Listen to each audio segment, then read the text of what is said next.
The wind howls through empty stone tombs. Lednica Island, Poznan, Gniezno, the very cradle of the Polish state. These are the places where, just a single generation ago, the emperors of the West knelt in reverence, and where gold was weighed out by the ton. Now it is quiet here, far too quiet. Gray light spills through the charred, open roof of the Gniezno Cathedral, falling directly onto a shattered stone altar. Beneath these stone vaults, where the air was once thick with the scent of frankincense and beeswax, it now smells of rotting leaves and wet animal fur. Gnawed bones lie scattered across the flagstones that still remember the footsteps of kings. The chronicles of the time will record this specific detail with a dry, emotionless detachment. Wild beasts have made their dens right inside the basilicas. Empires rarely die from a single, spectacular blow. More often than not, they suffer a long, agonizing rot from the inside out, until an external enemy simply kicks in a door that was already turning to dust. This episode is about exactly that, how a state dies. We are accustomed to thinking of a country as something permanent and unshakable. We believe that as long as there are borders, laws, and a ruler, the system will keep working. But what exactly remains of a state when absolutely all of its institutions have been destroyed, completely and down to the foundation? When the capitals are burned to ash, when the legitimate rulers are murdered or driven into exile, and when the symbols of faith are trampled into the mud. Nothing, only scorched earth. To understand how the Poland of the Piast dynasty reached this absolute point zero, we need to rewind the clock just a little bit, back to the 1030s. This is a deeply exhausted country. Miecław the Brave, the grandfather and father of the nation, had built a seemingly perfect military machine. He had captured Prague and Kiev. He had dictated terms to the German Empire. But this magnificent machine had one fatal flaw. It operated at the absolute limit of human endurance. 40 years of continuous grinding warfare demanded endless money, horses, forage, and men.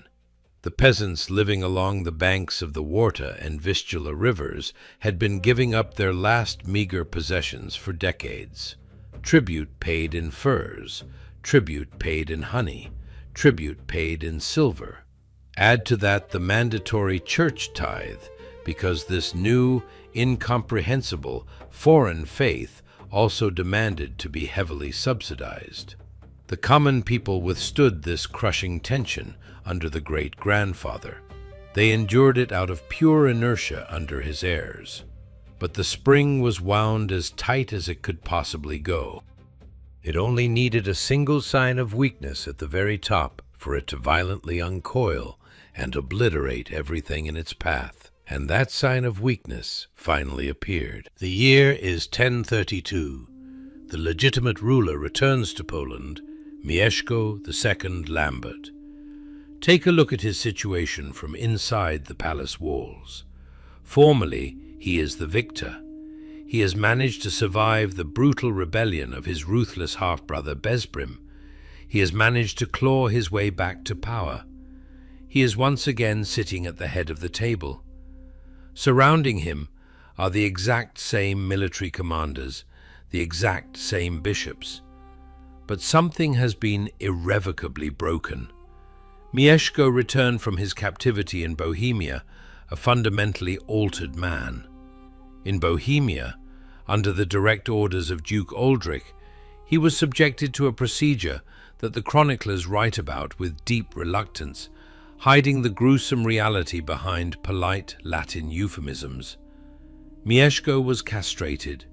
His genitals were crushed with leather straps. This is not just a horrific physical mutilation. In the medieval Europe of the 11th century, political power is deeply, intrinsically physical. The king is the ultimate alpha male, the premier warrior, the source of seed and strength. His physical body is the very metaphor for the state itself. And now, sitting at the head of a nation of apex predators is a mutilated, pain-broken man.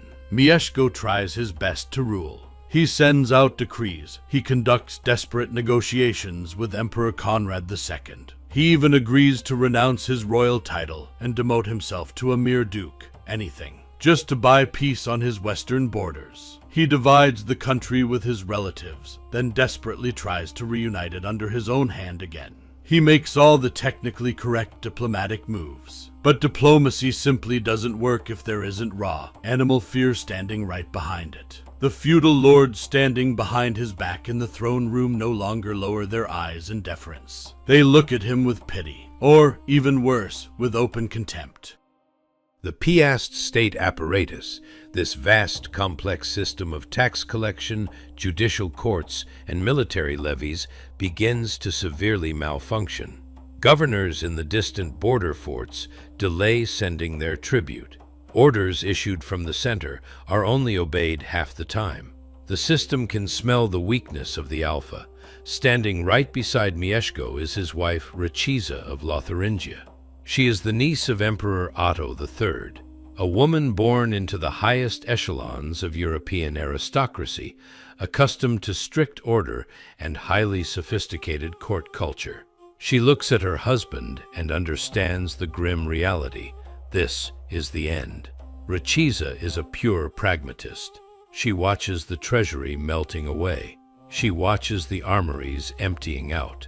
She sees how, over in Mazovia, the local governor Miecław is sending messengers with reports less and less frequently, effectively seizing the entire province for himself. She realizes that the old Piast monarchy has decayed into a skeleton without any muscle. In 1034, Mieszko II dies. We don't know exactly what killed him. The historical sources are dead silent. Was it a stroke, brought on by relentless, crushing stress, the lingering complications of his old, horrific injuries? Or did one of his loyal companions slip poison into his wine cup? In the grand scheme of things, it doesn't matter. The only thing that matters is the fact of his death. The king's death exposes the gaping void. The throne is empty, and the heir, young Casimir, is still far too small and weak to hold back the snarling pack of local warlords. The power of the Piasts had always rested on two very specific things: the heavy iron sword of the royal warband and the sheer terror of the prince's wrath. In May 1034, that sword slipped from weakened hands, and the terror vanished entirely. A deafening silence hangs in the castle, but this is not the silence of peace. This is the dead calm right before the roof collapses. Richeza descends into the deep cellars where the state treasury is kept. She issues the only order that makes any rational sense in this impossible situation. Muster the wagons, pack up the gold, box up the coronation regalia. They cannot stay here any longer. May 1034.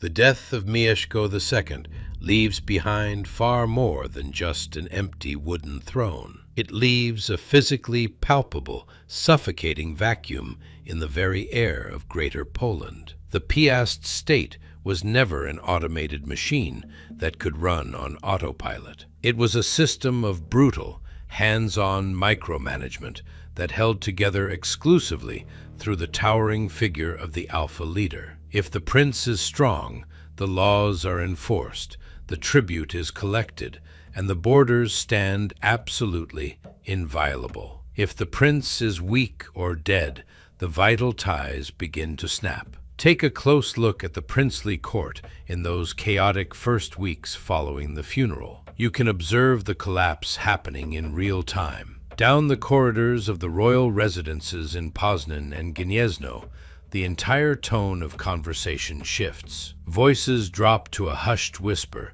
but the actual words become sharply defiant. Local magnates, who only yesterday swore undying loyalty, are suddenly in no rush to execute royal orders. Messengers dispatched to the far-flung provinces simply never return. Governors deliberately withhold the shipments of silver, offering flimsy excuses about bandits and muddy roads. But the main problem isn't the noblemen. The main problem is the men with the weapons. The Piast military retinue, the Druzhina, was a terrifying force, but it had absolutely nothing in common with a modern army protecting a motherland. This was a highly professional, ruthless military corporation. They were mercenaries.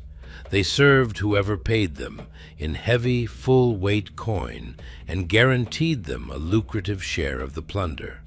As long as Boleslaw the Brave was sacking cities and dividing up the spoils, the warband was thrilled. Under Mieszko II, the river of loot dried up, but the deeply ingrained terror of royal authority forced the soldiers to obey. Now that terror is gone, and the silver in the treasury has started to run out. Richeza of Lotharingia, left as a widow with her young son Casimir, sees this reality far more clearly than anyone else.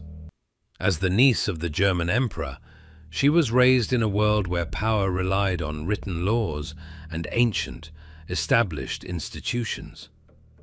Ever since arriving in Poland, she had spent her entire life trying to graft imperial order onto this harsh, unforgiving land.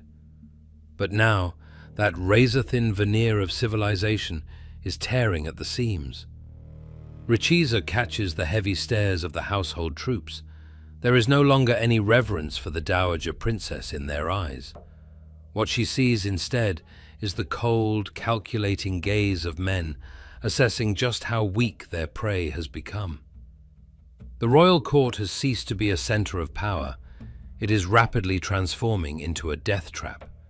Every single day of delay brings them closer to the inevitable moment when some local feudal lord decides that the widow and the boy heir are a highly convenient bargaining chip, or simply eliminates them entirely to clear his own path to the throne. Richeza makes the only decision that leaves them with any mathematical chance of survival. We don't know precisely which castle served as the starting point for this exodus, but we absolutely know what it looked like. Nighttime. The massive, iron-bound oak doors of the princely treasuries are thrown open.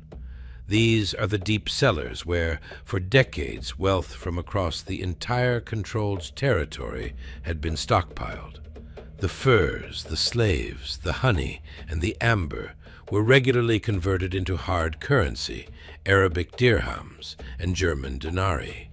This was the strategic reserve of the entire nation. Now, this massive wealth is being methodically hauled out and loaded into heavy traveling chests. The sounds of that specific night are easy to reconstruct. The violent hissing of pitched torches throwing jagged, nervous shadows against the stone vaults. The strained, agonizing creak of wooden cartwheels on the cobblestones. The heavy snorting of horses preparing to pull desperately overloaded wagons. The sharp, echoing thuds of heavy chest lids slamming shut. And all of this is happening in an intensely unnatural silence. Men are speaking only in hushed whispers. No one blows the ceremonial horns to announce the departure of the royal court. No one raises the royal banners. This packing is being done exactly the way fugitives flee in the night, not the way legitimate monarchs travel. And it isn't just coins going into those carts. They are taking away the very objects that make political power legitimate in the eyes of the people. The coronation regalia, the jewel-encrusted swords, the massive golden altar crosses, objects heavily charged with centuries of symbolic divine authority.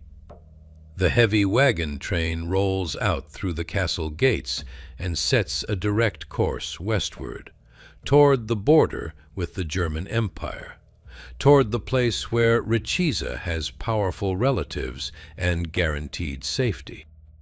Little Casimir rides in one of the wagons, no longer a ruling monarch, but simply treating like one more salvaged asset.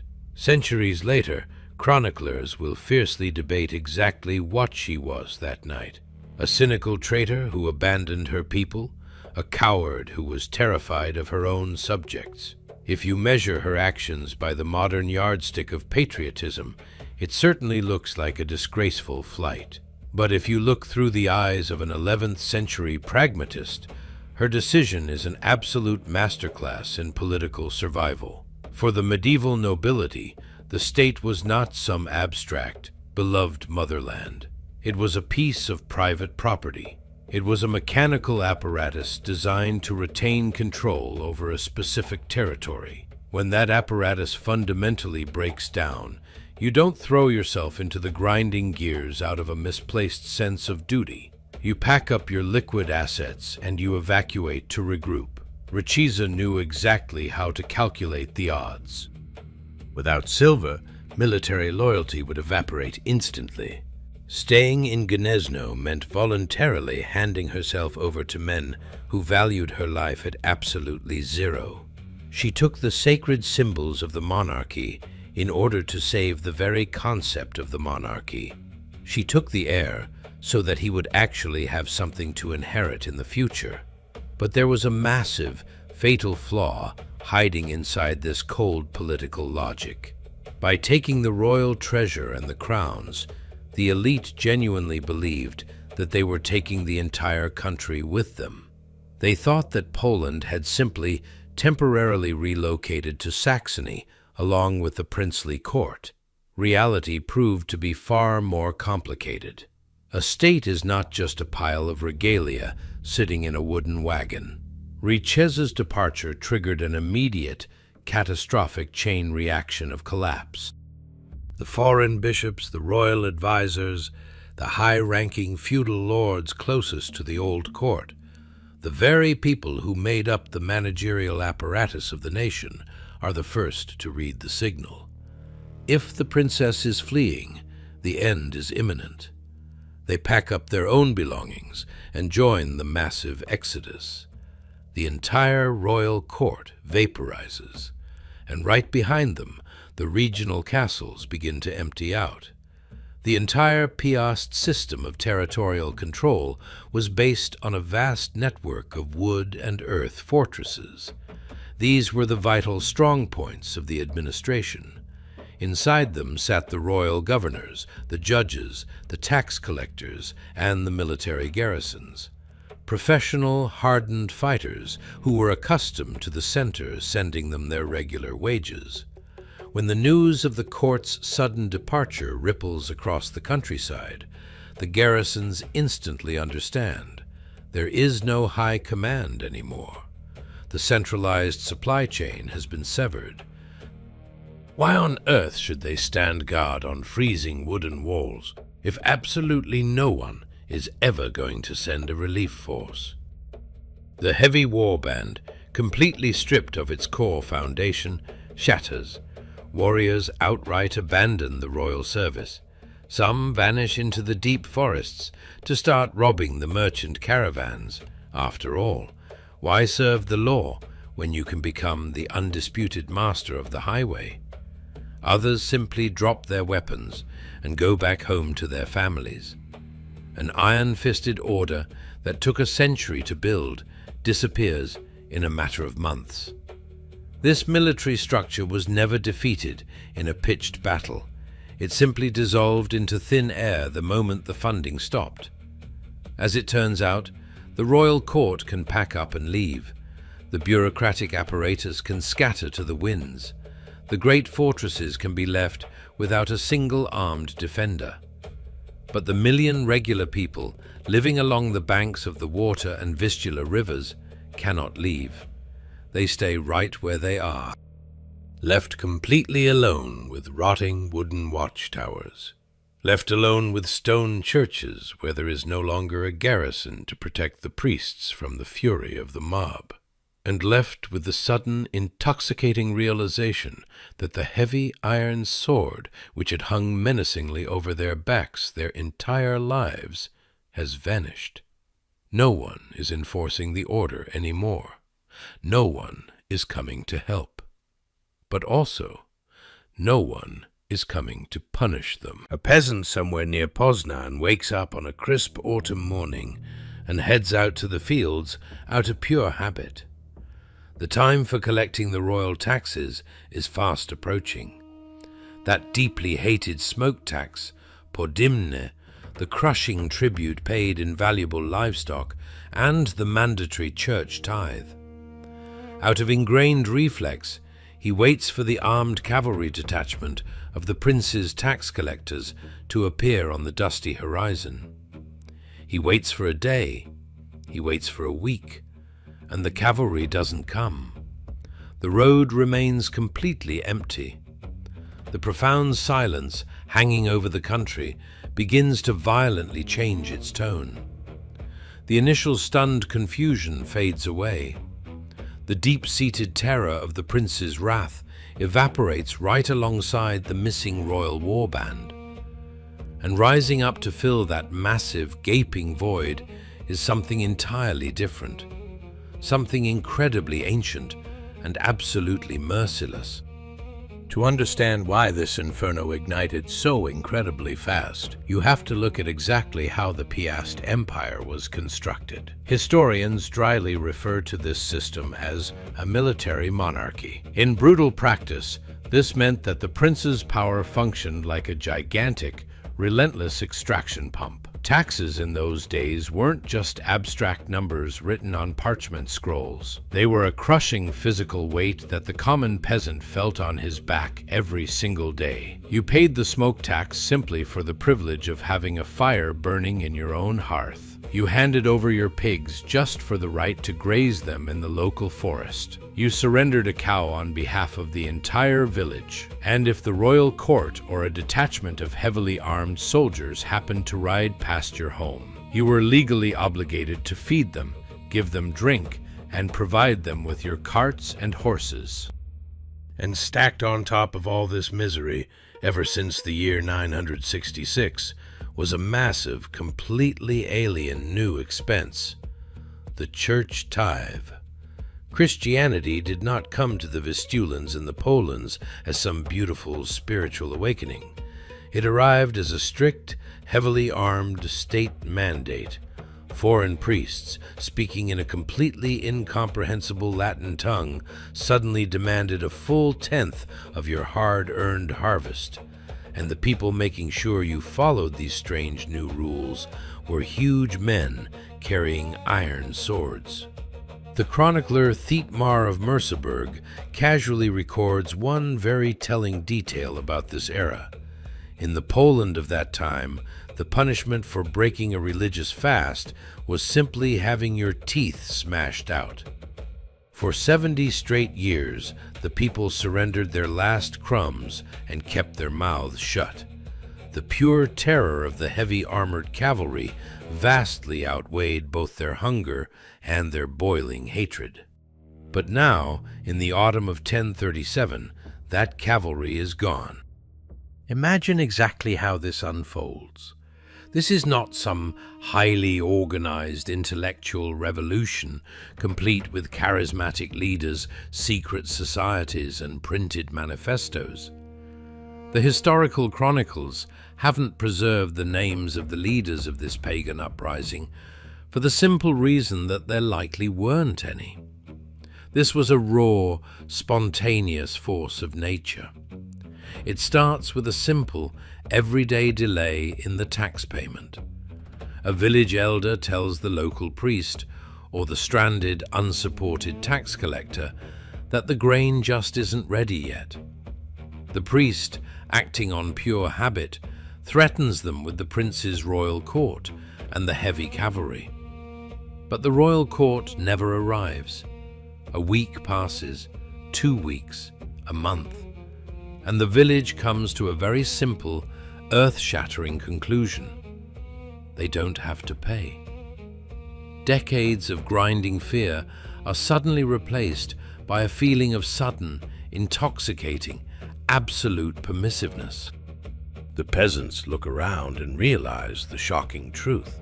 The men who took their bread, the men who chopped down their ancient sacred groves and built heavy stone altars on top of them, are now completely alone. They are completely stripped of the protection of the armored infantry. They are completely stripped of the prince's sword. The heavy spring, which 3 generations of Piast kings had been compressing with all their might, suddenly snaps. At a certain point, a rural village curé, having never received his mandated tithe, steps out onto the wooden porch of his church. He raises his voice. He demands immediate submission. He threatens the peasants with eternal hellfire and the brutal retribution of the royal governor. But the crowd standing in front of the church no longer lowers their eyes. Someone takes a slow step forward. Cold iron gleams in their hand. The very first drop of blood splatters onto the church steps. The murder of a single village priest could have remained a localized, isolated tragedy. But within the vacuum of a vanished state, this news flies across the neighboring settlements like wildfire. As it turns out, absolutely no one is coming to avenge their deaths. The heavens haven't ripped open to strike them with lightning, and the prince's heavy cavalry hasn't appeared over the horizon. The psychological barrier has been completely shattered, and that is the moment the entire country explodes. We don't know the names of the men who led this roaring mob. The chronicles, written by elite church hierarchs decades after the fact, leave us only with the terrifying image of a faceless, dark, surging mass.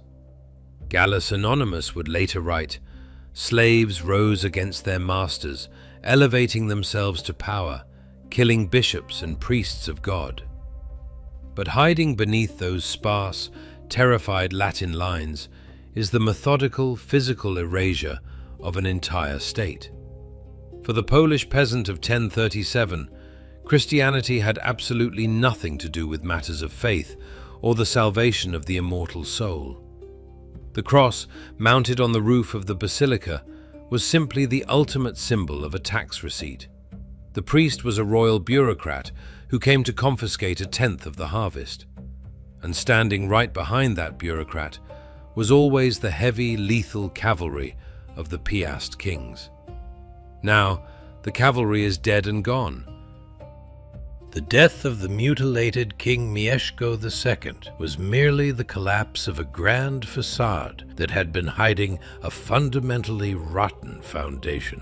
First, it is the small wooden churches in the isolated, far-flung villages that go up in flames. Then, the roaring inferno leaps to the larger settlements. People who, just yesterday, were getting their teeth knocked out by order of the bishops for daring to eat a piece of meat during a fast, are now picking up their heavy wood axes. The great hunt begins.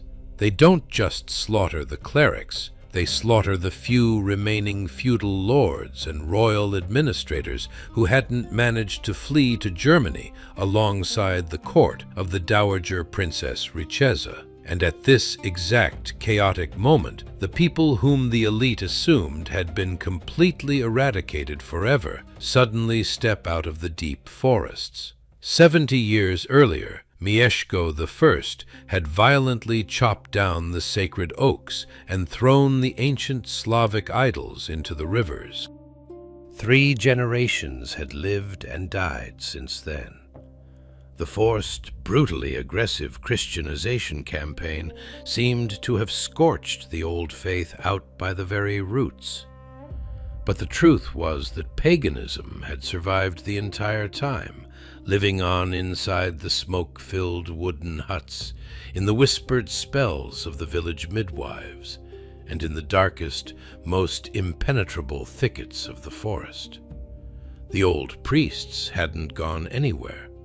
They were simply biding their time, waiting patiently for the sword of the state to finally break. The picture of this great return is completely devoid of romanticism. Out onto the smoking ashes of a ruined Christian temple steps a man wearing simple homespun cloth. He doesn't speak in a baffling foreign Latin tongue. He speaks to them in the exact same language these peasants heard from their own grandfathers.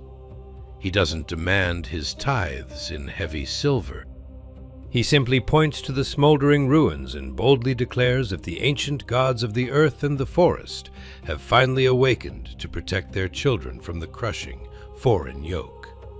The ancient pagan shrines are rapidly rebuilt. Blood sacrifices are offered once again. This is not merely a rebellion of the starving masses. This is the violent, explosive release of colossal, collective trauma that had been building up for decades. The forced, top-down modernization, driven by the iron fist of the Piasts in their desperate bid to integrate the country into Europe, is being violently rejected, vomited out, along with rivers of blood. And right here lies the ultimate answer to the question: what exactly is left of a state when its institutions are completely wiped out? Nothing at all. The Piast state was entirely held together by a single, enforced faith, acting as a rigid iron framework that bound disparate, warring tribes into a single nation. Now that framework is melted into slag. The Polans revert to simply being Polans. The Vistulans revert to being Vistulans. Without a unifying state-sponsored ideology, and without the sheer terror of the central authority, the country instantaneously fractures back into tribal pieces. Thick, black smoke hangs heavy over Greater Poland. There are no laws, no borders, no courts of justice. It seems as though this territory has been completely swallowed by primal, prehistoric chaos, a place where every neighboring forest is at brutal war with the next. But anarchy is a vacuum, and a vacuum is always filled by someone. While the last remnants of royal authority are burning to the ground in Poznan and Gniezno, far to the east, across the Vistula River, deep inside the impassable swamps and primeval forests of Mazovia, one man is quietly watching the glow of the fires, and he is looking at the destruction not with terror, but with cold, calculating interest. He knows exactly how the mechanics of power work. Not that long ago, he was the man pouring the wine into the cup of King Mieszko II. His name is Miecław, and he has decided, since the old state is dead, it is time to build his own. The massive, leaden-gray Vistula River divides the world cleanly in two. On the western bank in Greater Poland, the sky is ablaze. Over there, they are slaughtering priests, smashing down the heavy stone crosses, and resurrecting ancient wooden idols from oblivion. Over there is a bloody, senseless massacre in which the entirety of the Piast state is rapidly dissolving. But if you cross over to the eastern bank, into the deep forest thickets and sprawling bogs of Mazovia, you won't see a single fire. It is quiet here. There is strict order here. And here stands a man who intimately understands a basic rule of history. The end of the world for some is an incredible window of opportunity for others. His name is Miecław. In some historical chronicles, he is called Miecław. To truly grasp how this specific man became the undisputed master of an entire province, you have to look at his former job title.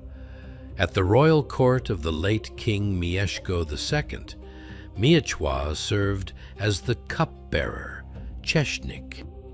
Today, that title sounds completely harmless, something akin to a senior waiter.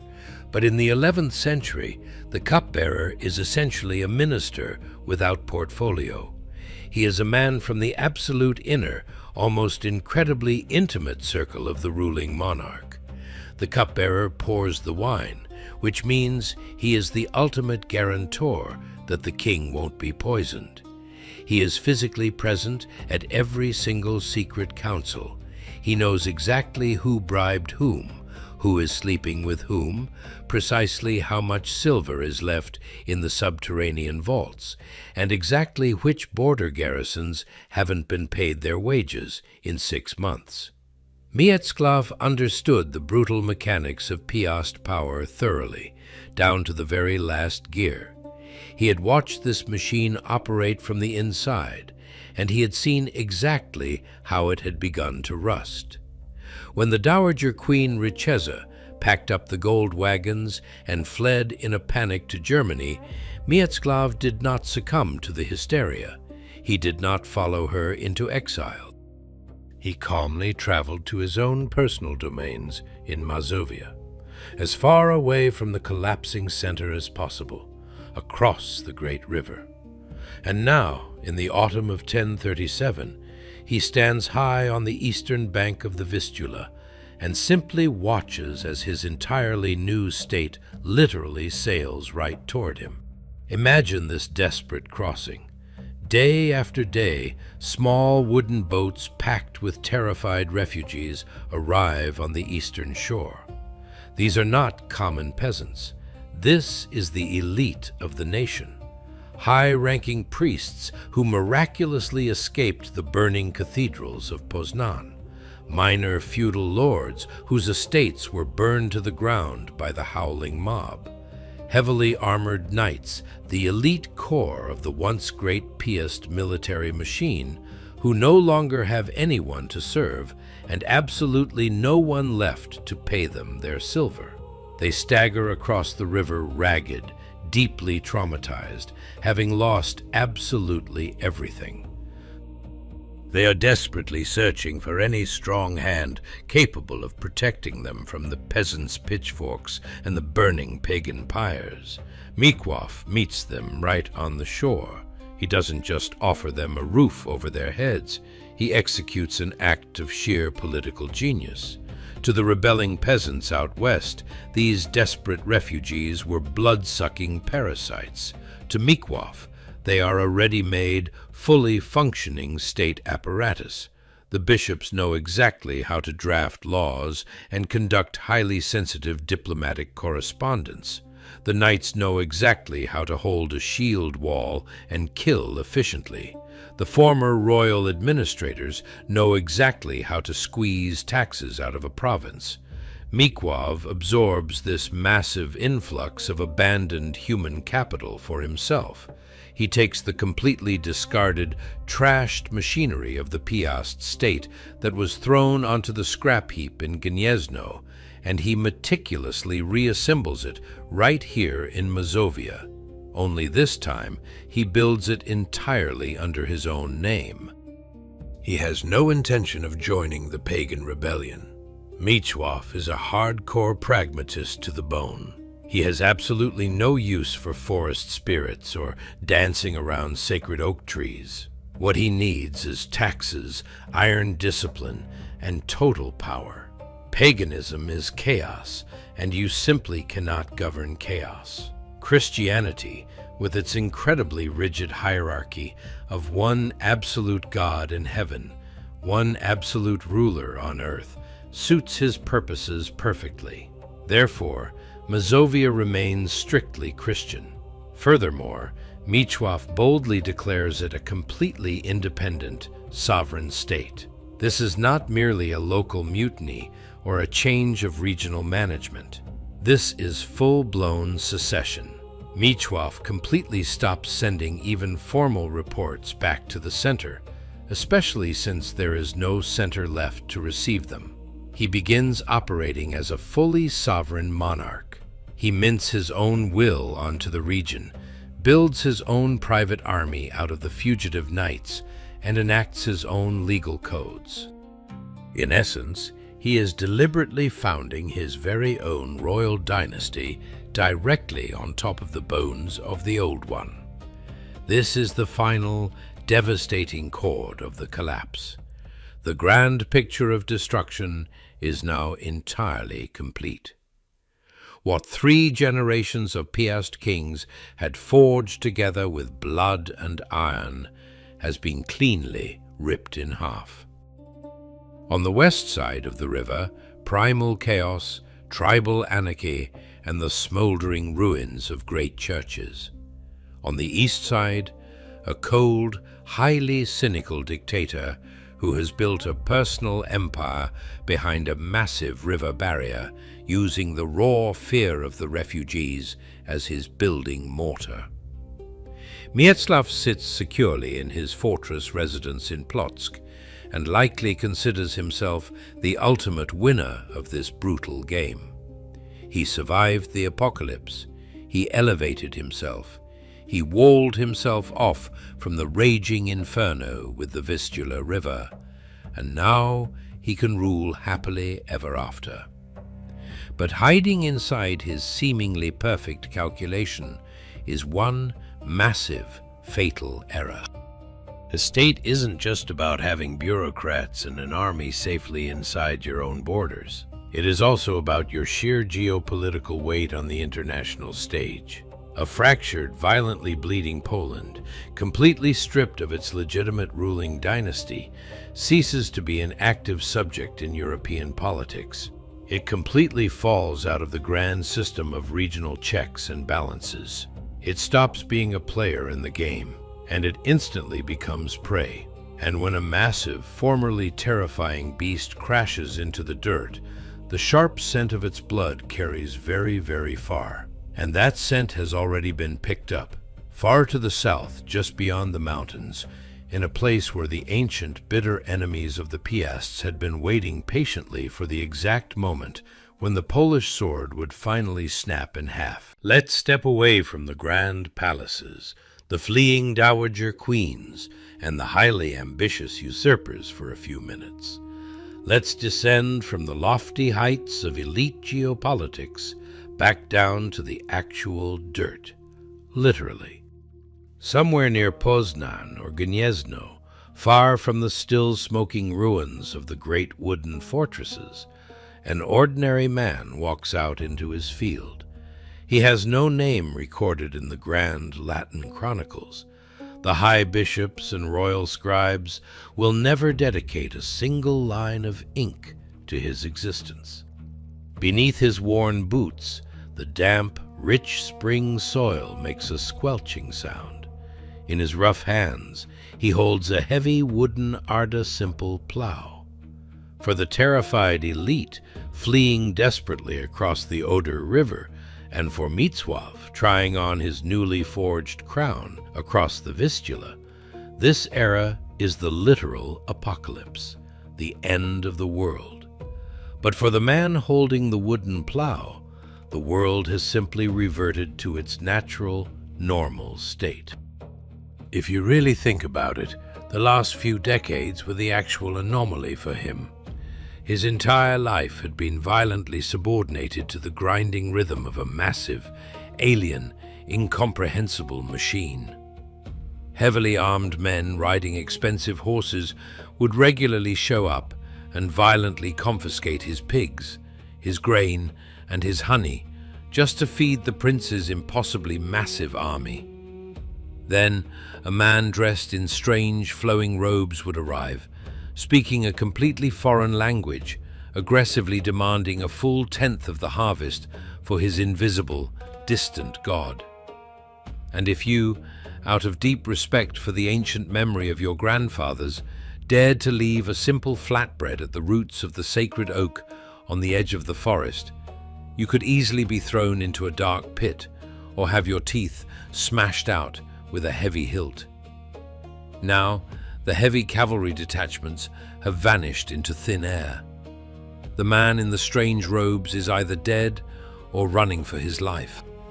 And the ancient oaks are still standing exactly where they always were. The peasant wipes the cold sweat from his forehead and squints toward the horizon. Over there, just past the tree line, where the massive looming fortress of the prince stood just a few months ago, only jagged, blackened, charred logs remain. Perhaps he himself was part of the mob that set that fortress on fire. Or perhaps he just stood quietly in the crowd of his neighbors, watching in total silence as the ultimate symbol of their eternal, unpayable debt burned to the ground. The Piast state took nearly a full century to build. Complex diplomacy, minted silver coins, spoken Latin, massive stone cathedrals, grand embassies sent to the German emperor. The elite truly believed they had erected an indestructible, towering edifice of a grand European power. A thin, brilliantly shining veneer of high civilization. But as it turned out, in order for that entire veneer to completely evaporate, you only had to remove one single element: fear. In the complete absence of the prince's violent coercion, raw nature and deep archaic tradition reclaim their territory with terrifying speed.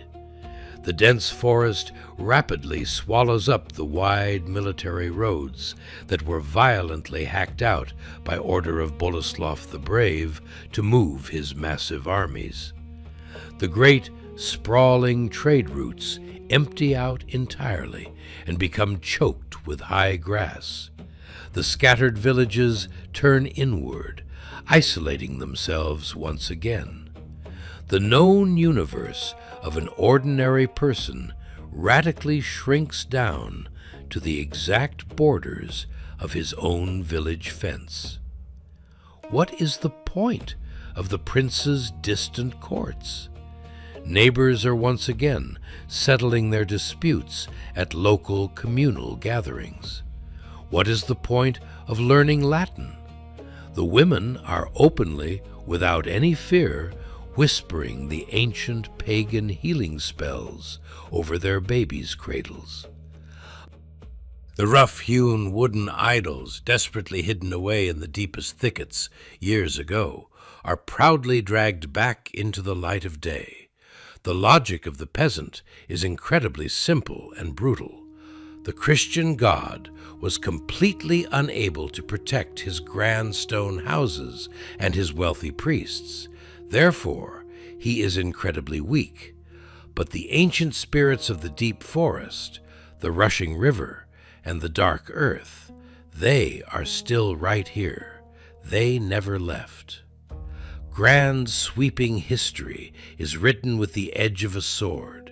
It absolutely loves spectacular theatrical gestures, heavy golden crowns, violently shattered stone altars, great capitals burned to the ground. But the deep, traumatic wounds inflicted by grand history actually heal very quickly. Life at the absolute grassroots level is endlessly cyclical and entirely indifferent to the spectacular fall of empires. The dirt doesn't care who sits on the throne, as long as the ground has thawed and it is time to sow the rye. This peasant doesn't know that Poland has been completely erased from the political map of Europe. He has no idea that the great empire has already crossed them off the list of sovereign states. Only one single thing matters to him. This year, every single grain of bread he grows will stay with his own family. There will be no crushing royal tribute and no forced church tithe. For the very first time in decades, he owes absolutely nothing to anyone. A profound silence hangs over the entire country. This is not the silence of death. This is the silence of the ancient, archaic past. A deep, deafening, primal tranquility that only descends when a gigantic, roaring, grinding state machine finally grinds to a halt and begins to rust. But this idyllic isolation is nothing more than a dangerous illusion. The peasant dropping seeds into the dark, damp furrow doesn't yet grasp one of the most brutal, unforgiving laws of history. When a state disappears from a rich, highly cultivated piece of land, a foreign state will inevitably rush in to take its place. And a foreign state doesn't just come looking for taxes, it comes to take the land itself and the people. News in the 11th century travels at the agonizingly slow speed of a horse-drawn wagon. It bleeds slowly from traveling merchants to wandering monks, from terrified, fleeing refugees to the tense border guards. But when the shocking news that the mighty Piast state has disintegrated into a completely lawless, no-man's land finally crosses the Sudetes mountains and reaches Prague, it changes absolutely everything. For the Bohemian royal court, this isn't just a distant rumor about a neighbor's terrible misfortune. It is the unmistakable sound of a heavy door swinging wide open.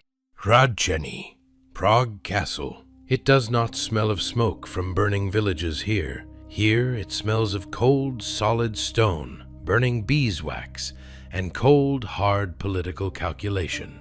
While the Polish peasants are gleefully smashing altars, and the former cupbearer Miecław is busy drawing the borders of his brand new fiefdom in the Mazovian swamps, one man has been watching this chaos from behind the Sudetes mountains with intense, unwavering focus. The Bohemian Duke, Bretislaus I. If this were a Hollywood movie, he would likely be portrayed as a cartoonish villain, grinning maliciously as he waits for the perfect moment to strike. But historical reality is far more brutal. Bretislaus is not a villain. He is a brilliant, highly rational statesman. And right now, he is staring north with the cold, professional interest of a butcher evaluating the exact weight of a slaughtered carcass.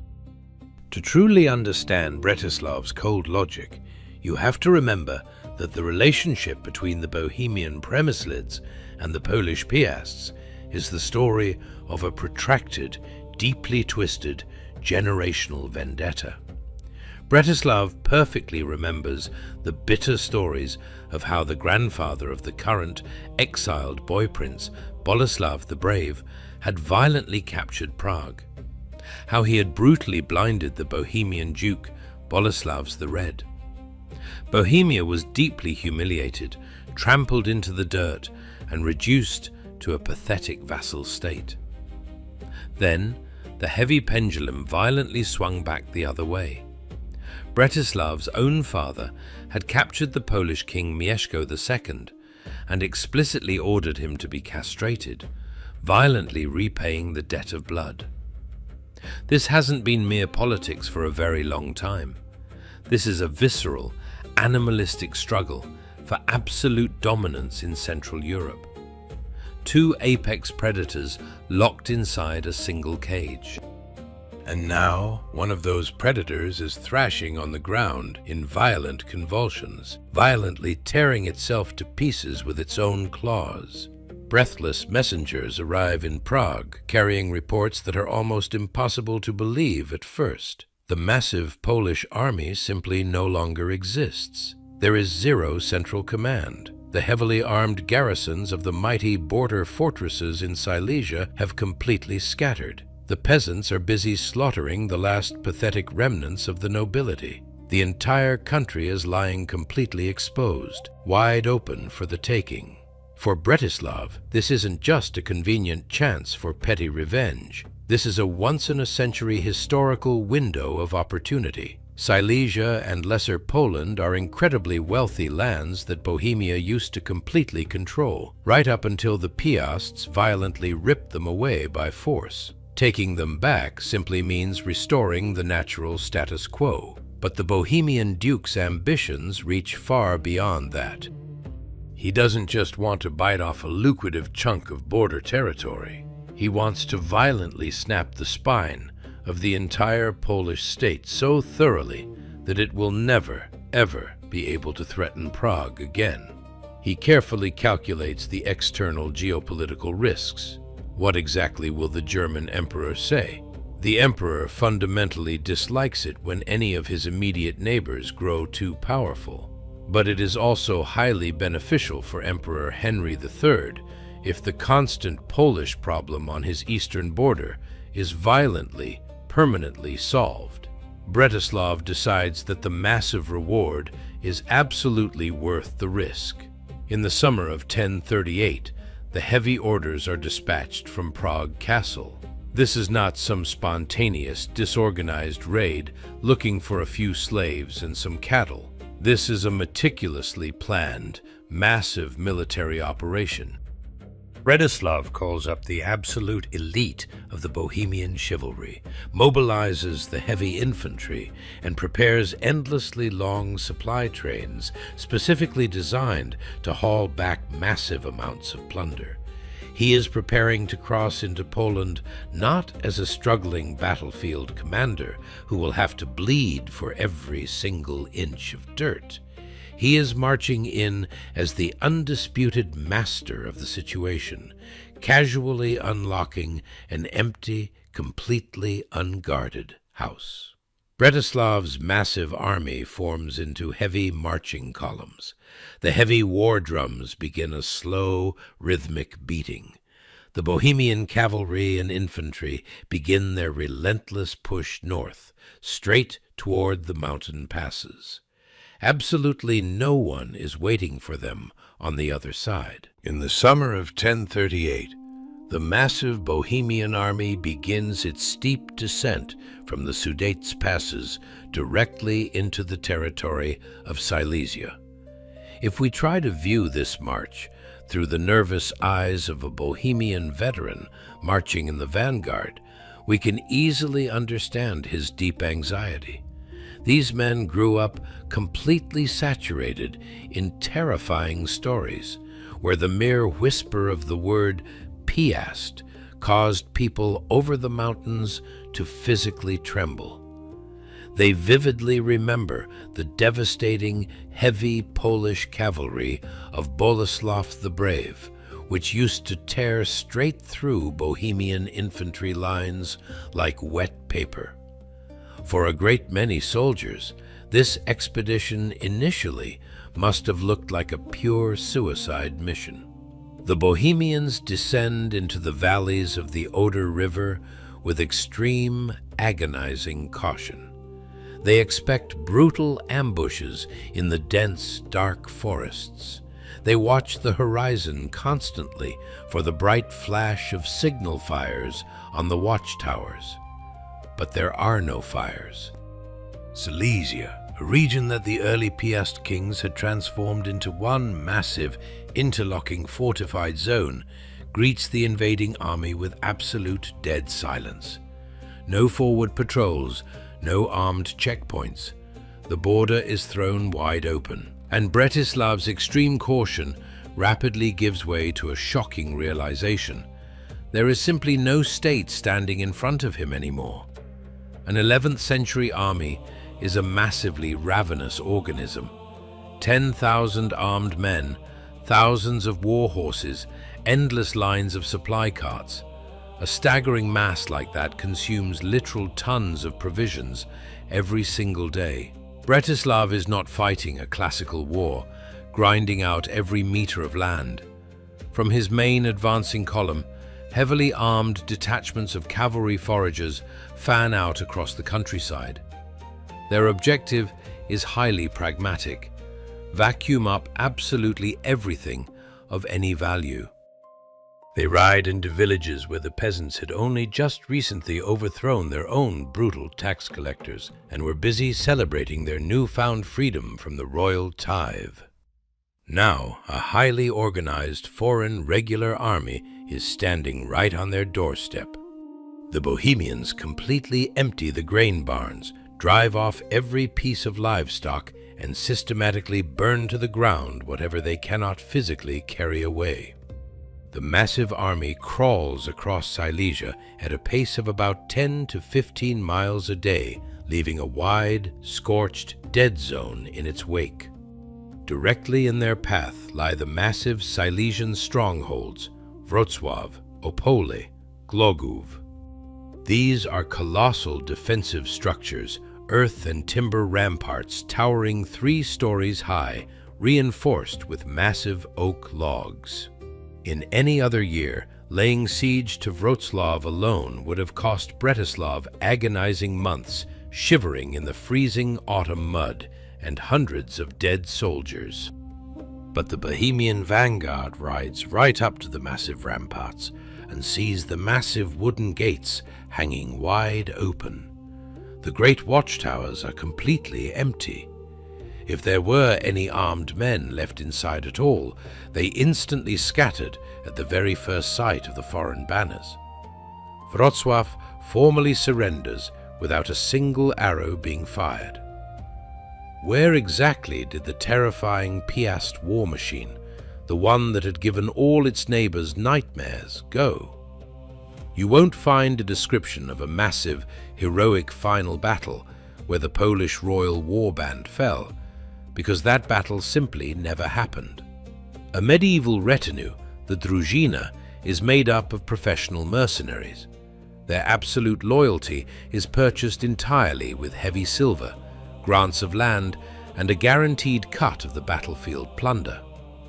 The exact moment the Dowager Queen Mieszko II, Richeza of Lotharingia, fled the country with the royal coronation regalia, the state literally ceased to be their employer. Without a centralized flow of supplies and money, the mighty garrison simply packed up and went home.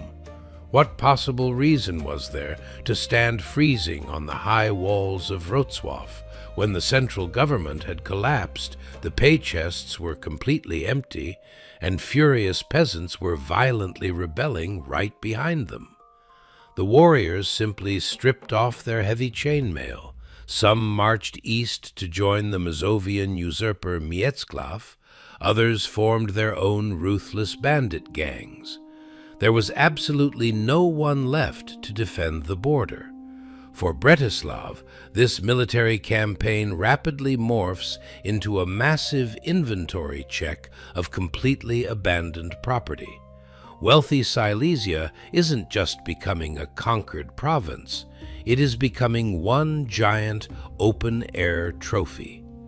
The Bohemian Duke remembers all too well how the Poles used to dictate humiliating terms to his father, so right now he is methodically, violently dismantling his neighbors' core infrastructure to ensure they never, ever rise again. His soldiers systematically burn down the river crossings and smash the vital artisanal centers.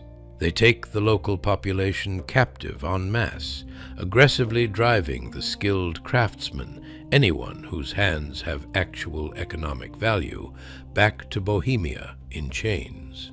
The supply wagons grow heavier and heavier every single day, while the swords of most of the Bohemian soldiers remain completely clean of the blood of any equal adversary. The march straight through the southern lands turns into a massive, organized parade of looters. Soon, the landscape begins to subtly change. The forests grow much thicker.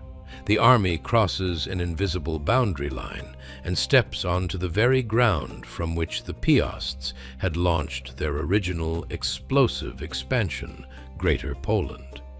Bretislaus' soldiers are deeply relaxed by their string of effortless victories. They are entirely convinced that the entire country is just one massive, completely abandoned warehouse. But the closer they get to Poznan and Gniezno, the ancient beating heart of the old capitals, the clearer the true, terrifying objective of the campaign becomes. For Bretislaus, simply taking the gold and dragging away the captives is nowhere near enough. To permanently bury the Polish monarchy, he has to violently destroy the very things that made it sacred. The dense forests finally part. Bretislaus' massive army steps out into the very heart of the Piast realm. They have reached Poznan. To truly understand the men standing on the high walls of Poznan that day, you have to completely forget about soaring, heroic epics. These men had absolutely no illusions. 11th century Poznan is centered on Ostrov Tumski, Cathedral Island, heavily protected by the rushing waters of the Water River. It is surrounded by gigantic towering ramparts, built of oak and packed earth, a staggering 60 feet thick. Safe inside those walls stands the very first Christian cathedral in the nation, and the grand stone palace erected by the founding king, Mieszko I himself. The desperate men on the walls stare southward. The air blowing in from that direction is thick with the dark smoke of incinerated Silesian villages. The Bohemians approach the river at a slow, methodical pace, efficiently unfolding their massive siege camps like a business operation. But the defenders aren't just staring down at the enemy. They keep looking nervously over their shoulders, staring at the completely empty roads stretching out behind them. Usually, a besieged garrison is kept alive by sheer hope. The burning hope that their fast riders have already reached the capital, that the king is rallying the banners, that the heavy cavalry is thundering to the rescue, that they just need to hold the line for 3 more days. But here, there is absolutely nowhere left to send riders. The king is dead, the widow fled to Germany with the entire treasury, and the pathetic remnants of the elite are busy slaughtering each other across the Vistula. No one is coming to save them. Not tomorrow, not in a month. They are the very last men of a totally dead system, hopelessly trapped on an island. The bloody storming of Poznan did not enter the history books as a legend of a heroic final stand. When the underlying system is completely dead, thick walls won't save you. The Bohemians brutally force a river crossing and completely smash through the desperate defenses. What happens next is not your standard chaotic medieval looting. Bretislaus did not march all this way merely for valuables. He has come to actively erase their memory. His men violently storm onto Ostrov Tumski and systematically demolish the grand stone palace. This imposing building, which for the locals stood as the ultimate, undeniable proof of their integration into high European civilization, is violently smashed down into gravel. They tear down the cathedral. The chronicles casually, grimly mention that the victorious troops deliberately pried open and deeply desecrated the royal tomb of the actual founder of the dynasty, King Mieszko himself, expending the massive energy of an entire army just to smash stone blocks into dust, rather than simply grabbing the silver and leaving, is not a blind fit of rage. For generations, the Piasts had violently dictated their absolute will to the Przemyslids, ripping away their lands and tearing out the eyes of their rulers. Bretislaus wants an ironclad guarantee that his northern neighbor will never, ever stand back up. Crushing their army isn't enough.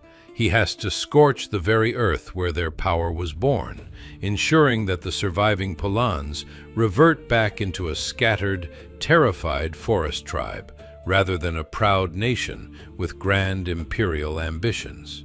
The grand palace is obliterated.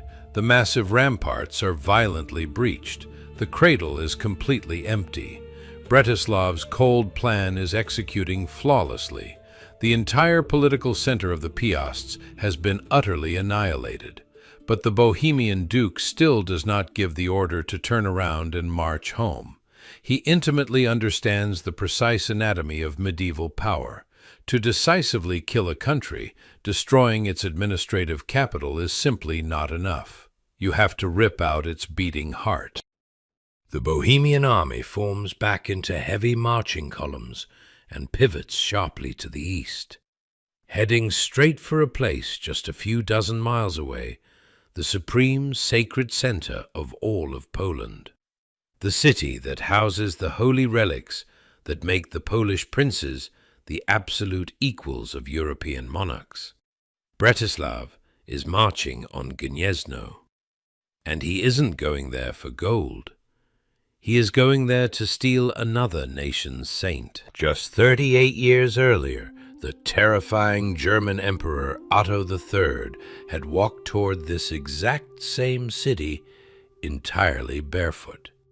He had taken off his fine boots miles before reaching the city gates because he was approaching as a humble pilgrim coming to kneel in deep reverence before the supreme holy relic of the rising Polish power. Now, in the autumn of 1038, Bretislaus is approaching Gniezno, and he has absolutely no intention of taking off his boots.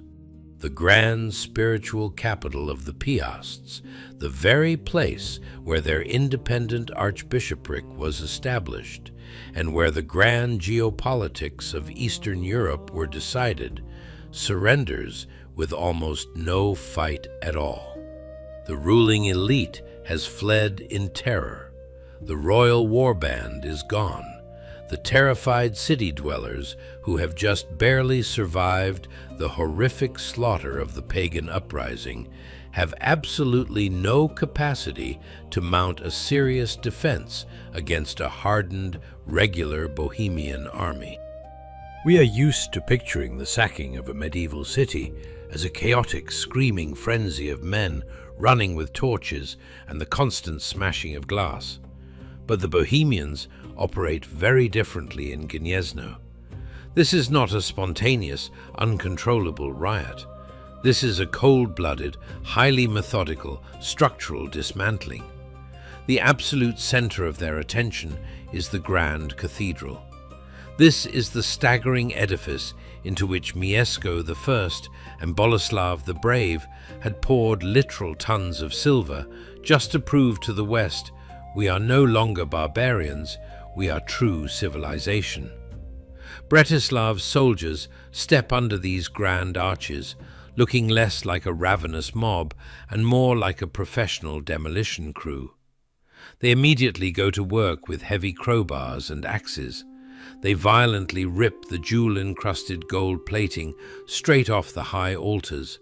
They haul heavy, solid gold liturgical vessels, chalices, and massive candelabras out and throw them into the waiting wagons. Chroniclers will note that the Bohemian Hall even included a massive, solid gold crucifix that had been personally donated to the temple by the dynasty's founder, Mieszko I himself. They strip the heavy lead sheeting straight off the cathedral roof in the 11th century. Lead is incredibly expensive, making it perfect material for roofing new churches back in Prague or for melting down. Absolutely everything that has weight and value is brutally ripped out. The fine stonework is smashed. The grand interiors are reduced to utter rubble. The systematic annihilation of Gniezno is the definitive answer to the question of what a victor does when he doesn't just want to rob his neighbor, but wants to erase him from history completely. A state, after all, isn't just a collection of taxes, courts, and borders. It is an architecture of meaning. The Gniezno Cathedral was the ultimate physical proof of Poland's sovereignty. By smashing it into rubble, Bretislaus is actively stripping the Polans of their elite status. He is violently throwing them backward in time, back into the archaic mud of the deep forest. The chronicler Gallus Anonymous would later leave a brief, truly terrifying record of these days. He wrote that the destruction was so absolute, and the city remained completely abandoned for so incredibly long, that inside the grand cathedrals of St. Adalbert and St. Peter, wild beasts made their dens. Just try to visualize that scene. The freezing wind drives the winter snow straight through the gaping holes in the basilica's ruined roof. And right there, in the exact spot where holy Roman emperors once embraced Polish kings, amidst the shattered marble and the torn gold foil, a pack of wolves is sleeping. Bretislav's wagon trains are already groaning under the immense weight of the treasure. Golden crosses, sacred church plates, the hoarded jewels of the nobility. There is more than enough plunder here to pay for this expedition 10 times over. Any other commander in his position would have immediately ordered a retreat before the deep autumn mud completely washed out the mountain passes. But the Bohemian Duke isn't leaving yet. Gold is, at the end of the day, just soft metal. You can melt it down, use it to buy more mercenaries, or hand it out to keep your vassals loyal. But Bretislaus did not march all the way to Gniezno just for metal. He came for the exact thing that granted the Piasts their supreme divine legitimacy. The single most priceless treasure in all of Poland is still sitting inside that ruined cathedral, hidden deep beneath the heavy stone floorboards. And the Bohemian soldiers begin to violently tear up the floor. In the 11th century, ancient bones are worth infinitely more than gold. Gold can be stolen, melted into coins, and spent on mercenaries, but if you physically possess the body of a holy martyr, you possess a direct, undeniable line of communication with God himself. You have ultimate status. You can aggressively demand your own independent archbishopric from the Pope in Rome. You can legitimize and crown kings. For Poland, Saint Wojciech Adalbert, as he was known across Europe, wasn't merely a spiritual patron. He was the actual legal bedrock of the state. It was right over his tomb that the German Emperor Otto III had officially recognized the sovereignty of the Piast dynasty. Bretislaus knows this fact perfectly well. He hasn't come to Gniezno just to loot it. He has come to actively strip Poland of its very right to exist. The Bishop of Prague, Szebierz Severus, who accompanied the Bohemian Duke on this campaign, was brought along specifically to extract this most priceless relic from the collapsed state. But here they run straight into a massive problem of the medieval mindset. You simply cannot pry open a sacred tomb with a crowbar, dump holy bones into a dirty sack, and ride away. If the saint does not actually want to leave his home, then, according to the deep beliefs of the time, he can inflict terrifying, lethal punishment on the desecrators. The saint has to be persuaded. And this is where one of the most utterly surreal scenes of the entire campaign unfolds. Imagine the ruined, still smoldering cathedral. The floor is covered in a chaotic mess of smashed frescoes, torn pieces of lead roofing, and shattered chunks of the high altar. The heavily armed Bohemian soldiers, who just hours ago were busy slaughtering, burning, and tearing down walls, suddenly stop dead in their tracks. Bishop Severus issues a brutally strict order: absolute zero violence. A mandatory 3-day fast begins. For 3 solid days, a heavily armed invasion force sits in the rubble and prays. They deliberately starve themselves. They actively beg the dead Polish saint for forgiveness for the fact that they are about to drag him back to Prague. On the 3rd day, the bishop descends to the tomb. The heavy soldiers throw their weight against the massive stone slab and slowly grind it aside. The historical chronicles, safely written later back in Prague, will record the exact legend the victors needed. When the grave opened, there was no stench of decay. Instead, a sweet, profoundly unearthly fragrance drifted out across the ruined cathedral. For the Bohemians, this was the ultimate sign. Adalbert forgives them. Adalbert has agreed to relocate. The Bohemians carefully extract the holy relics of Saint Adalbert. While they are at it, they also take the remains of his brother, Radim Gaudentius, the very first Polish archbishop, and the bodies of the 5 martyr brothers. Bretislaus plans to triumphantly install every single one of these relics in the St. Vitus Cathedral in Prague. To truly grasp the staggering scale of this catastrophe for the Polans, you don't even need to be a deeply religious person. Just imagine a country having its Declaration of Independence, its constitution, and its entire Fort Knox gold reserve violently stolen, all at the exact same time. The mystical, final transfer of power is complete. By taking Adalbert, Bretislaus physically erases Gniezno from the religious and political map of Europe. It is now nothing more than a pathetic pile of charred logs sitting on a hill. The archbishopric is completely empty. The vital connection to the heavens and to Rome has been severed. Without its patron saint, Poland violently reverts to being a dark, barbaric backwater. And the Bohemian Duke gets absolutely everything.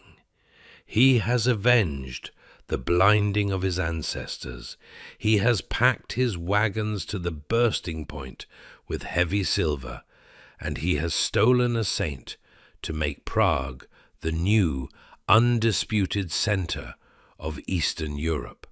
The massive army wagons finally pivot south. It seems the campaign is over, but on the long march back, joining the groaning carts overloaded with gold and holy bones, is one final, very special type of plunder. Plunder that breathes, cries, and walks on its own 2 feet. In the 11th century, gold is merely a resource that allows you to rent an army. The bones of a saint are a resource that grants you divine legitimacy. But the true bedrock foundation of absolutely any state is its people. The raw land itself is completely worthless if there is no one left to sow the rye, chop the timber, and forge the iron swords. Bretislaus understands this brutal math perfectly. It is nowhere near enough to merely smash his neighbor's administrative and spiritual centers. He wants to ensure that this neighbor can never, ever field a 10,000-man army against Prague again. And to guarantee that, he has to perform a massive demographic amputation. Heavy cavalry detachments constantly break off from the main marching column. They violently sweep through the villages and scattered settlements, driving the terrified people into massive, sprawling columns. But they don't just take everyone. The elderly and the severely wounded are simply left behind to die in the ashes. The Bohemians are hunting for raw labor, the strong blacksmiths, the carpenters, the potters, the sturdy women, and the healthy children. One of the most stark, horrifying examples of this brutal tactic is the fate of the fortress town of Gietz. Gietz was not just some minor village. It was one of the oldest, most powerful strongholds of the Piasts, a massive economic and military nerve center of Greater Poland. When the towering Bohemian army approached its high earthen ramparts, the armed garrison and the local inhabitants very quickly calculated the odds. There is no king, there is no royal army, absolutely no help is ever coming. They made a purely cold, pragmatic decision and surrendered the massive fortress without firing a single arrow, desperately hoping to buy their lives. Bretislaus kept his word and did not slaughter them. He did something infinitely more efficient. He took every single one of them. The absolute entirety of the town's population, along with the surrounding settlements, was violently ripped from their homes and driven south like cattle.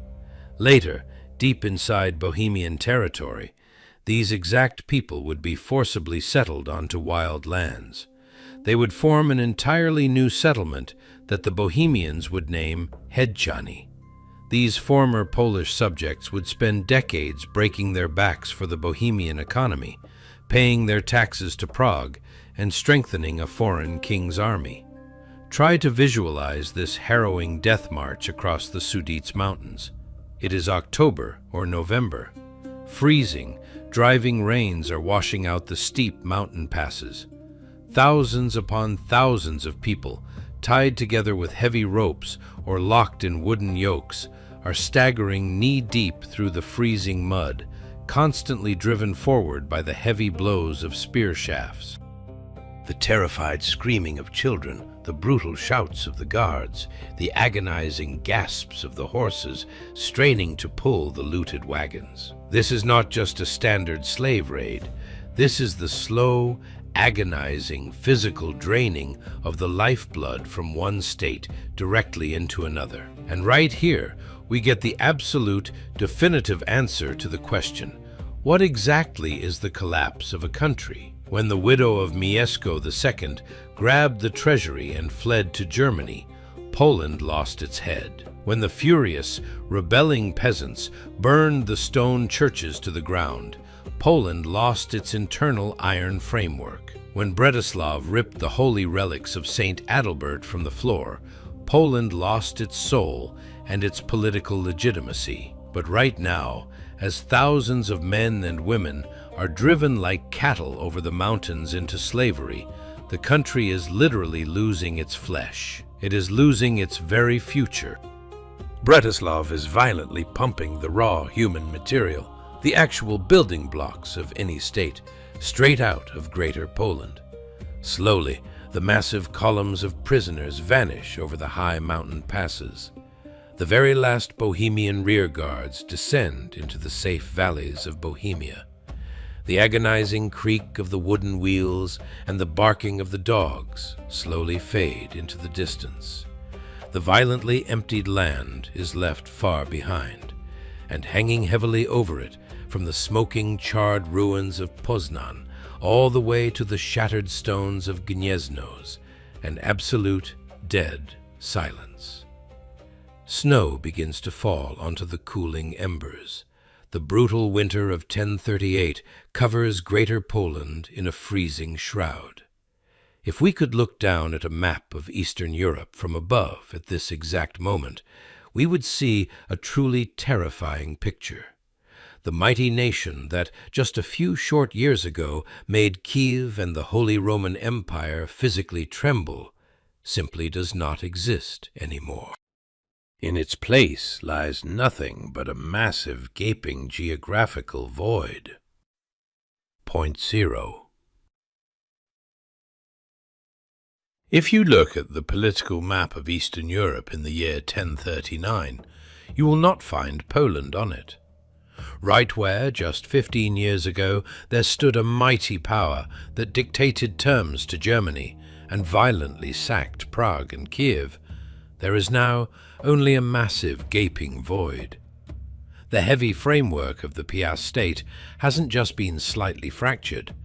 It has been meticulously, systematically dismantled, piece by piece, and dragged away by its neighbors. Take a walk along these borders that simply no longer exist. To the south, in incredibly wealthy Silesia, heavily armed Bohemian garrisons stand watch. Bretislaus has formally annexed these lands into his own domains, forever closing the argument over exactly who dominates the region, or so he thinks. Lesser Poland, along with Krakow, has been completely severed from the body, bled dry, and is barely balancing on the razor's edge of survival. To the north, Pomerania has violently severed every single tie to the center. The fierce local chieftains have literally thrown the Christian bishops into the freezing sea or hunted them down in the deep forests. The Pomeranians are free once again. They have proudly returned to their ancient gods and their traditional, lucrative piracy on the Baltic Sea. For them, the brief era of submission to the Piasts feels like nothing more than a bad dream. To the east, across the massive Vistula River, Mazovia is positively thriving. The former royal cupbearer, Miecław, has built his very own personal independent state there. This is the absolute only place on formerly Polish soil where a functioning administration still exists, where taxes are actually collected, and where silver coins are still minted. But this highly efficient system only serves one single mana, ruthless usurper, who has absolutely no intention of sharing his new power with anyone. And right in the dead center, the very place where the beating heart of the mighty empire once was, lies Greater Poland. It is completely dead.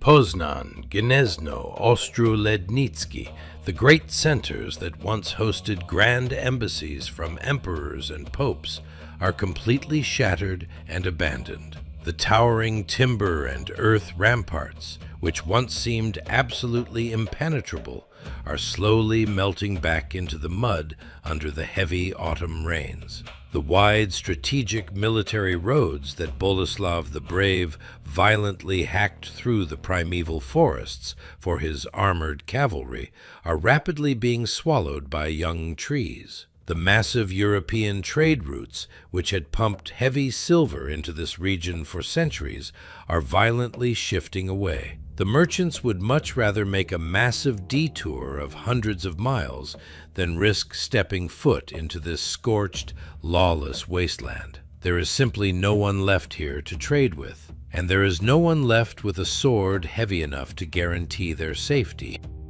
The very few people who actually survive the bloody pagan uprising and the Bohemian slave raids retreat even deeper into the darkest forests.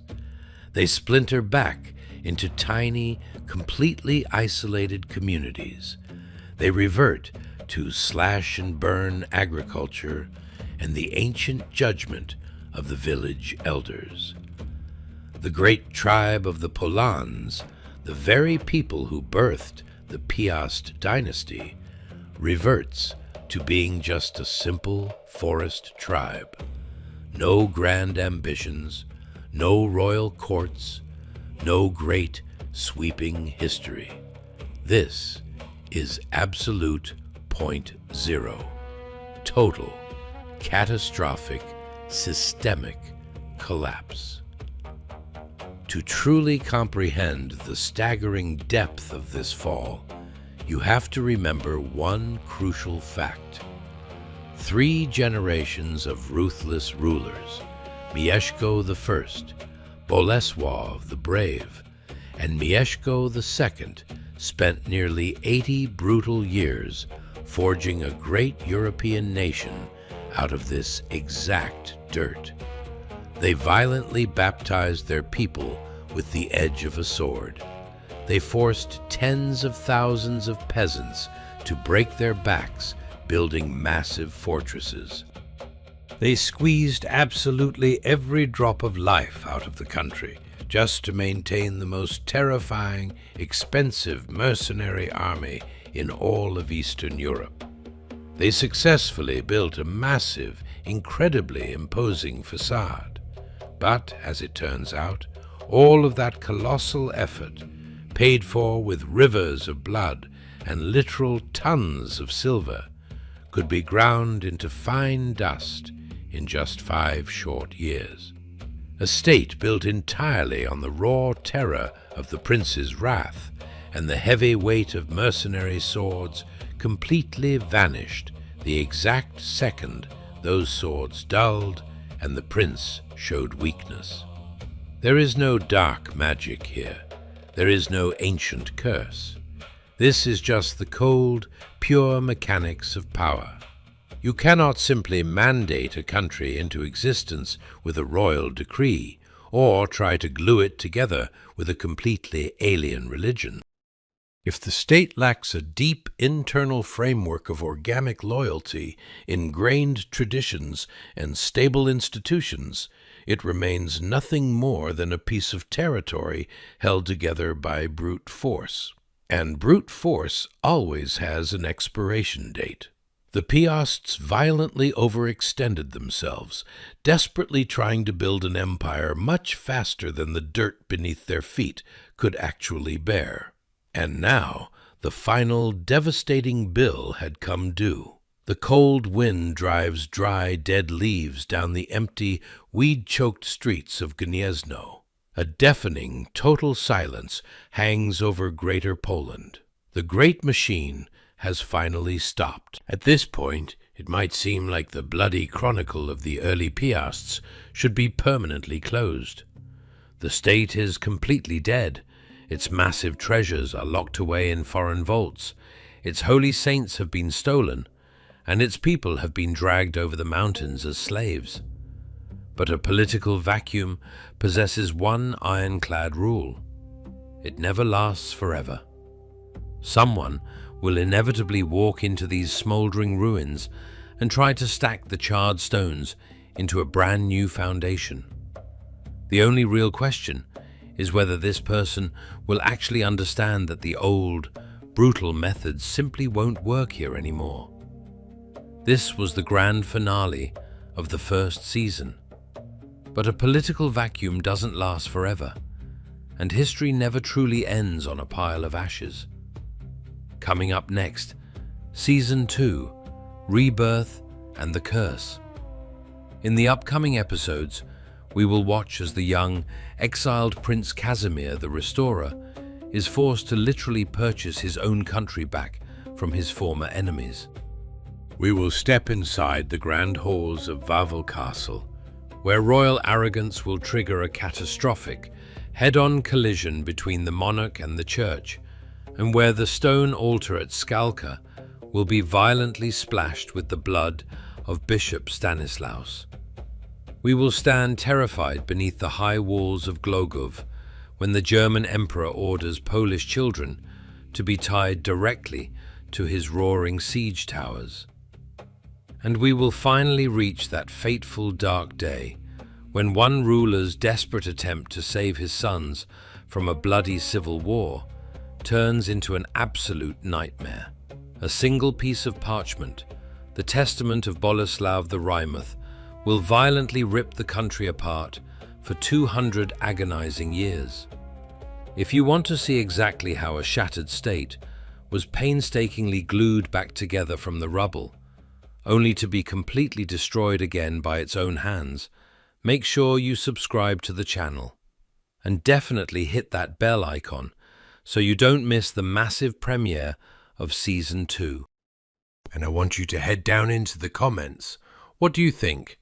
Did the Poland of the 1030s actually have any real chance of surviving this massive crisis without collapsing? Or was the empire of the early Piasts built from the very beginning on a completely doomed foundation? Let's discuss it down there. Thank you so much for watching. I'll see you in the new season.